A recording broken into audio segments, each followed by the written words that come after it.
Speaker, আমি 350 মামলা নিয়ে 7 মাসের ব্যবধানে আপনিও আমার 2-1টা মামলাতে আপনি আমাকে সহযোগিতা করেছেন, সেটা এই সুযোগে ধন্যবাদ জানাতে চাই।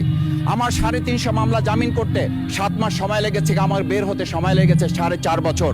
আমি সেই 4.5 বছরে 3 বার রিয়ারেস্ট হয়ে 2 বার গুম হয়েছি। আমি তখন ডিজিএফআই, এনএসআই, ডিবিএসবির কাছে জানতে চেয়েছিলাম আমার সামনে দিয়ে বড় বড় নেতারা বের হয়ে যাচ্ছে, আমার অপরাধটা কি? তখন বলেছিল তারা হুমকি না, হুমকি হচ্ছেন আপনারা।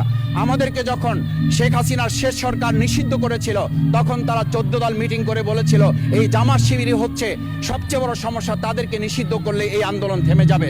আজ একটা কথা পরিষ্কার বলতে চাই, এই গণবিপ্লব নিয়ে আমাদের মাথা ব্যথার মূল কারণ হচ্ছে এখানে শেখ হাসিনা আমাদেরকে যথার্থ টার্গেটটা করেছিল। সেই টার্গেটের মূল লক্ষ্য ছিলাম আমরা।